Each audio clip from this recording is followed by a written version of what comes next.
अष्टावक्र गीता अध्याय 1 श्लोक 7। अष्टावक्र जी कहते हैं, हे राजा जनक, समदर्शी दृष्टि वाला सदा मुक्त ही रहता है। समदर्शी दृष्टि वाला सदा मुक्त ही रहता है। तेरा बंधन ही तुझमें किसी और को देखता है। तेरा बंधन ही तुझमें किसी और को देखता है। कर्मफल दाता व दृष्टा, कर्मफल दाता और दृष्टा स्वयं से दूर ज्ञानी ना जाने। स्वयं से भिन्न किसी अलग को कर्ता भोक्ता ज्ञानी ना माने। क्या क्रांतिकारी वचन कहे हैं अष्टावक्र ने। अष्टावक्र कहते हैं, तू सबका एक दृष्टा है और सदा सचमुच मुक्त है। तेरा बंधन तो यही है कि तू अपने को छोड़कर किसी दूसरे को दृष्टा मानता है। तू अपने को दृष्टा न मानकर किसी दूसरे को दृष्टा मानता है, यही तेरा बंधन है। तू ही वह दृष्टा है जिसे तू दूसरा जान रहा है। इसे समझने के लिए एक उदाहरण काफ़ी है। एक सेठ का बंगले में एक कमरा था और उनके पास एक कुत्ता था। एक दिन भूल से वह कुत्ता उस कमरे में बंद हो गया। वह शायद स्नान घर रहा होगा जिसमें चारों तरफ शीशे ही शीशे लगे हुए थे। अब कुत्ता बार बार अपने अक्स को देखता और उस अक्स के ऊपर भौंकता, फिर भागता, फिर अपने अक्स को देखता और उसको भौंकता और कचोटता, काटता। रात भर यही चलता रहा।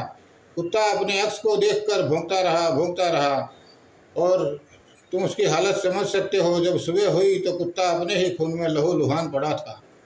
यही हालत हमारी है, यही हालत हमारी है। यहाँ कोई अन्य है ही नहीं। जो अन्य है और वह आपके अंदर बैठा है। जो अन्य है कोई है ही नहीं, जो है वह आपके अंदर बैठा है। एक ही बंधन है, तू अपने को छोड़कर दूसरे को दृष्टा मान रहा है। तू अपने को दृष्टा जान ले। श्लोक 8। कर्ता रूप गर्वित सर्प, कर्ता रूप गर्वित सर्प हम सबको डस लेता है। मैं करता हूँ, मैं करता हूँ, मैंने किया। कर्ता रूप गर्वित सर्प हम सबको डस लेता है। कर्ता न होने का भान, कर्ता न होने का भान अमृत सुख को देता है। मैं करता नहीं हूँ, यह समझ लेना अमृत के समान है। ऐसे अहंकार रूपी अत्यंत काले सर्प से दंशित हुआ तू मैं करता नहीं हूँ, ऐसे विश्वास रूपी अमृत को पीकर सुखी हो। हम अपने को जो मान लेते हैं वैसे ही हो जाते हैं। कर्ता रूप अहंकारी व्यक्ति कभी सुखी नहीं होता। कर्ता रूपी अहंकारी व्यक्ति कभी सुखी नहीं होता, क्योंकि सुख आता है स्वीकार भाव से। सुख आता है यह बात जानने से कि मैं क्या हूँ, मैं एक बूंद हूँ, मेरा होना क्या न होना क्या। जिस व्यक्ति को अपने न होने का आभास गहरा होने लगता है, उतने ही सुख के अंबर उसके ऊपर बरसने लगते हैं। शुद्ध बुद्ध एक रूप तू, श्लोक नंबर 9। शुद्ध बोध एक रूप तू, सुख रहित सुख से जिए जा। सुख रहित शुद्ध बुद्ध एक रूप तुम, शुद्ध बुद्ध एक रूप तुम, शोक रहित सुख से जिए जा। एक इस निश्चय की आग से, इस निश्चय की आग से कि मैं शुद्ध बोध हूँ, झूठे ज्ञान को जलाए जा, झूठे ज्ञान को जलाएगा। अष्टावक्र कहते हैं, मैं एक विशुद्ध बोध मात्र हूँ। न मैं बुद्धिमान हूँ, न मैं चरित्रवान हूँ, न मैं चरित्रहीन हूँ, न सुंदर हूँ, न असुंदर हूँ, न मैं जवान हूँ, न बूढ़ा हूँ, न मेरा गोरा काला है, न हिंदू, न मुसलमान, न ब्राह्मण, न शुद्ध। मेरा किसी बात से कोई लेना देना नहीं। मैं तो इन सब को देखने वाला हूँ। जैसे ही तुमने सारे झंझट छोड़ दिए और कहा मैं तो बस शुद्ध बोध हूँ, वैसे ही तुम घर लौटने लगे। मुक्ति का क्षण करीब आने लगा। अष्टावक्र कहते हैं, विशुद्ध बोध हूँ, ऐसे निश्चय रूपी अग्नि से अज्ञान रूपी वन को जलाकर तुम वित शौक हुआ सुख प्राप्त हो। तो बोध रूप तू है, बोध रूप आनंद सुख से जग में विचरता है, जिसमें यह सारा संसार रस्सी सर्प सा लगता है। जिसमें यह सारा संसार रस्सी सर्प सा लगता है। एक रस्सी पड़ी होती है रास्ते में, हम उसको सांप समझ लेते हैं। अगर तुम्हारे पास थोड़ा सा भी ज्ञान का प्रकाश है तो अंधेरी से अंधेरी रात में भी तुम देख पाओगे कि रस्सी रस्सी है, सर्प नहीं। इस बोध में आनंद का जन्म होता है। गाड़ी के चाक को चलते देखा है कभी? गाड़ी के चाक को चलते देखा है कभी? कील तो ठहरी रहती है, पहिया घूमते रहता है। ऐसे ही जीवन का पहिया चलता है। कील तो ठहरी हुई है। कील कील को तुम आत्मा की परमात्मा की धुरी है, बस यह जान लो। कील को तुम आत्मा की परमात्मा की धुरी है, बस यह जान लो। मुक्त अभिमानी मुक्त है और ज्ञान अभिमानी ज्ञानी। मुक्त अभिमानी मुक्त है और ज्ञान अभिमानी ज्ञानी। जग में यह बात सत्य है, जैसी मति वैसी गति पानी। जैसी मति वैसी गति पानी। जिसने जान लिया कि मैं मुक्त हूँ वह मुक्त है। मुक्ति के लिए कुछ करना नहीं है, इतना जानना ही है कि मैं मुक्त हूँ। बस इतना जान भर लेने से मुक्त हो जाओगे। तुम अपने को मुक्त अनुभव करोगे। ये आत्मा साक्षी व्यापक, ये आत्मा साक्षी व्यापक पूर्ण रूप चैतन्य चित रूप। यह आत्मा साक्षी व्यापक पूर्ण रूप चैतन्य चित रूप। यह इच्छा क्रिया संग्रहित जग में विचरत भ्रम रूप। यह आत्मा साक्षी व्यापक पूर्ण रूप चैतन्य चित्त रूप। यह इच्छा संग क्रिया रहित। आत्मा जो है क्रिया रहित है, संग्रहित है। यह जग में विचरत भ्रम रूप। भ्रम है कि आत्मा विचरण कर रही है। आत्मा साक्षी है, व्यापक है, पूर्ण है, मुक्त है, शांत है, क्रिया रहित है, असंग है। अष्टावक्र कहते हैं तुम पूर्ण हो, व्यापक हो, सभी भावों को त्याग कर भ्रमित आभास मुक्त हो तुम। श्लोक 13। सभी भावों को त्याग कर भ्रमित आभास मुक्त हो तुम। निश्चयी बोध कुटस्थ अद्वैत स्वयं आत्मा में लुप्त हो तुम। बंधन अपनी मान्यता के कारण ही होते हैं, बंधन वास्तविक हो नहीं होते। ये कहावत आपने सुनी होगी, मानो तो देव नहीं तो पत्थर। सभी बंधन हमने अपने बनाए हुए हैं। हमने माना है पत्थर में भगवान है तो भगवान है, नहीं मानते हैं तो वह भगवान नहीं, केवल एक पत्थर है। श्री राम कृष्ण परमहंस जी के जीवन में एक ऐसा उल्लेख है। उन्होंने जीवन में माँ काली की बहुत पूजा अर्चना की। जब वे ध्यान लगाते थे माँ काली के दर्शन हो जाते थे। ऐसे उनको अनेक बार माँ काली के दर्शन हुए। और अब तो धीरे धीरे ऐसा होने लगा, जब भी वो ध्यानस्थ होते थे, जब वे ध्यान लगाते थे, ध्यान लगाते ही माँ काली के दर्शन हो जाते थे। कोई धन को प्रेम करता है, कोई स्त्री को, कोई पद को प्रेम करता है। उन्होंने माँ काली से प्रेम किया था, भक्ति पूजा अर्चना की थी। माँ काली के दर्शन उनको सुलभ हो गए, परंतु उनको आत्म तृप्ति महसूस नहीं हुई कि माँ काली के दर्शन हो गए और बस दर्शन हो गए कि बस हो गया। आत्मा में पीड़ा होने लगी, मन कचोटने लगा। दर्शन हो गए, बस हुआ, कुछ नहीं। माँ काली के दर्शन हो गए, कुछ जमा नहीं। वे बेचैन रहने लगे। ईश्वर तो नहीं मिला, परमात्मा तो नहीं मिला, यही विचार उनको मथे जा रहा था। उन्होंने सोचा कोई ऐसा महात्मा मिले जिससे राह मिल सके, परमात्मा के दर्शन हो सके, ईश्वर की प्राप्ति हो सके, आत्मतुष्टि हो सके। एक संत परमहंस वहाँ से गुजरते थे। रामकृष्ण जी ने उनको रोक लिया, चरण पकड़ लिए और दंडवत प्रणाम कर कहने लगे, हे प्रभु, मुझे परमात्मा के दर्शन करा दें, मुझे परमात्मा के दर्शन करा दें। संत ने कहा, कौन सी बड़ी बात है?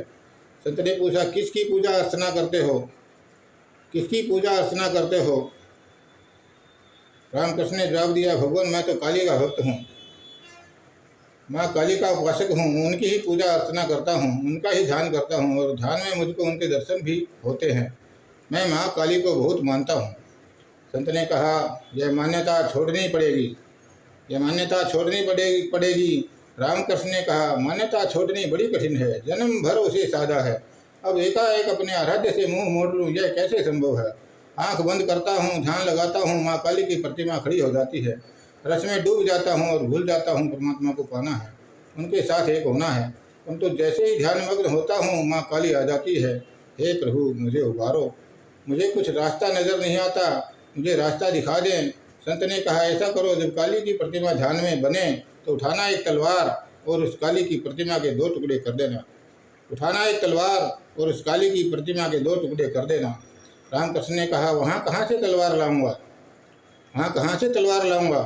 संत ने कहा, ये काली की प्रतिमा कहाँ से लाए हो? जहाँ से काली की प्रतिमा लेके आए हो वहीं से तलवार भी ले आना। ये सब तुम्हारी कोरी कल्पना है, इसे तुमने अपनी कल्पना से संवारा है, जीवन भर साधना की है, ये कल्पना ही है। सभी को आंख बंद करने पर माँ काली तो नहीं आती। ईसाई आंख बंद करता है तो ध्यान लगाता है तो वर्षों चेष्टा के बाद क्राइस्ट आते हैं। कृष्ण का भक्त ध्यान लगाता है तो कृष्ण ध्यान में आते हैं। बुद्ध का भक्त ध्यान लगाता है तो बुद्ध ध्यान में आते हैं। जैन को तो क्राइस्ट नहीं आते, क्रिश्चियन को ध्यान लगाने पर कृष्ण तो नज़र नहीं आते। जो कल्पना तुम साधते हो वही कल्पना ध्यान में आ जाती है। रामकृष्ण ने काली की साधना की है तो आँख बंद करने पर लगता है काली वही खड़ी है, कोई खड़ा नहीं है। चैतन्य अकेला है, यहाँ कोई दूसरा नहीं। तुम आँख बंद करो, उठाओ तलवार और तोड़ दो उस काली की प्रतिमा को। संत ने रामकृष्ण को कहा। रामकृष्ण के ध्यान लगाते ही हिम्मत खो जाती। रामकृष्ण जी के ध्यान लगाते ही हिम्मत खो जाती। तलवार उठाऊं माँ काली पर, भक्त भगवान पर तलवार उठाई, ये बड़ी कठिन बात है। तो मन मंदिर में किसी की मूर्ति बैठा ली हो, मन में किसी गहन कल्पना को खड़ा कर लिया हो और मन का वह स्वप्न जब साकार हो गया हो तो छोड़ना बड़ा कठिन है। संसार वो दुस्वप्न जैसा है, भक्ति के स्वप्न भाव बड़े सुखद स्वप्न हैं, उनको छोड़ना और तोड़ना बहुत मुश्किल है। तोड़े तो तोड़े कैसे? अपने इष्ट पर तलवार उठाएं, कैसे उठाएं? आँख बंद करे तो तलवार की याद भी भूल जाती। संत ने परमहंस से कहा, ऐसे तो नहीं चलेगा, बहुत हो गया, तुम करो ऐसा जैसे मैंने कहा है वैसा ही, नहीं तो मैं जाता हूँ, मेरा समय खराब मत करो, ये खेल बहुत हो गया। संत जी उस दिन एक कांच का टुकड़ा उठा लाए और उन्होंने कहा, जब तुम काली के ध्यान में मग्न होने लगोगे तब मैं कांच के इस टुकड़े से तुम्हारे माथे को काट दूंगा। इस कांच के टुकड़े से तुम्हारे माथे को काट दूंगा। जब मैं तुम्हारा माथा काटूं तब तुम भी हिम्मत करके उठा लेना तलवार और कर देना काली की प्रतिमा के 2 टुकड़े। बस यह तुम्हारे लिए आखिरी मौका है और फिर मैं न रुकूंगा। संत की जाने की धमकी, फिर वैसा गुरु खोजना मुश्किल। संत के जाने की धमकी और फिर वैसा गुरु खोजना मुश्किल। फिर रामकृष्ण ने आंख बंद की, ध्यान लगाया। ध्यान में काली की प्रतिमा उभरी। रामकृष्ण मगन होने को ही थे कि संत ने माथे पर जहाँ आज्ञा चक्र है वहाँ से लेकर ऊपर से नीचे तक कांच के टुकड़े से माथा काट दिया। खून की धारा बह गई। हिम्मत उस समय कृष्ण ने भी जुटा ली, हिम्मत उस समय रामकृष्ण ने भी जुटा ली। उठा ली तलवार, 2 टुकड़े कर दिए काली के। काली वहाँ गिरी और घटना घट गई कि लहर खो गई सागर में, सागर में। फिर तो कहते हैं रामकृष्ण जी 6 दिन परम शून्य में डूबे रहे, न भूख रही न प्यास, सब भूल गए। और जब 6 दिन बाद आँख खोली तो उनका पहला वचन जो कहा वो ये था कि आखिरी बाधा भी गिर गई। यह पहला सूत्र कहता है कि पुत्र तू बहुत काल से देह अभिमान में फंसा है। ये पहला सूत्र कहता है कि हे पुत्र तू बहुत काल से देह अभिमान में फंसा है। तू इस देह को ही मैं हूँ समझ रहा है। तू यह देह नहीं, यह इस देह से अलग है। तू यह देह नहीं, तू देह से अलग है। हमने इतनी प्रगाढ़ता से माना है कि हम देह हैं, इसलिए हम देह को देह कहकर रह गए हैं। उसके ऊपर सोचने की कभी चेष्टा नहीं हुई। जो उत्पन्न होता है अभी है, फिर बदलता है, छिन्न होता है, नाश हो जाता है, वह तू नहीं। तू इन सबको देखने वाला है। तुमने बचपन देखा, फिर बचपन देखा, बचपन को जाते देखा। बचपन होते तो बचपन के साथ ही चले जाते, फिर जवानी होते तो जवानी के साथ ही चले जाते। इससे साफ है कि तुम जवानी से भिन्न हो। इतनी सी सीधी सी बात, इतनी साफ सुथरी बात। तुमने बुढ़ापा देखा, बुढ़ापा भी चले गया। तुम बुढ़ापा नहीं हो, तुम देह नहीं। क्या तुम्हारी आँख देह है? क्या तुम्हारी नासिका देह है? क्या तुम्हारी जीवा देह है? नहीं, ये देह नहीं। तुम भी देह नहीं हो, तुम चैतन्य हो। तुम देखने वाले दृष्टा हो। तुमने शरीर में पीड़ा को उठते देखा, फिर पीड़ा मिटते देखी। तो देखा, दुख देखा, सुख देखा, कांटा लगी, पीड़ा देखी, कांटा निकला, पीड़ा दूर हुई, यह भी देखा। तुम शरीर के पार हो, अछूते हो। कोई घटना तुमको छू नहीं सकती। मैं शरीर हूँ, जन्मों जन्मों से ये मानी हुई बात है। मान्यता काम कर जाती है। मान लिया तो तुम शरीर हो, तुम शरीर होकर रह गए, जो तुम नहीं हो। अभी भी तुम वही हो, सिर्फ झूठी मान्यता को काट डालना है। उस बंधन को ज्ञान की तलवार से काट कर तुम अभी सुखी हो जा, क्योंकि सारे दुख हमारी उस मान्यता के पीछे है। देह अभिमानी पाश में कब से बंधा हुआ है तुम। देह अभिमानी पाश में कब से बंधा हुआ है तुम। अब ज्ञान की तलवार से इसे काट कर फेंक दूँ। तो संग रहित क्रिया रहित स्वयं प्रकाश रूप निर्दोष। तो संग रहित क्रिया रहित स्वयं प्रकाश रूप निर्दोष। यह तो तेरा बंधन है, जो करता रहा समाधि प्रयोग। अष्टावक्र कहते हैं, योग की, समाधि की, ध्यान की, जप की, तप की कोई आवश्यकता नहीं। ये सब आयोजन हैं, इनकी कोई जरूरत नहीं। अष्टावक्र के इन वचनों को देखो। तू क्रिया शून्य है, स्वयं प्रकाश है, तू निर्दोष है। तो भूल के भी यह मत समझना कि मैं पापी हूँ। कोई लाख कहे कि तुम पापी हो, यह तुम्हारे पिछले जन्म के पाप हैं। तुम पापी हो, प्रायश्चित करो। अष्टावक्र का वचन ध्यान में रखना यहाँ अति आवश्यक है कि तू क्रिया शून्य है। शरीर की किसी भी क्रिया से तेरा कोई लेना देना नहीं। धन्यवाद, धन्यवाद, धन्यवाद।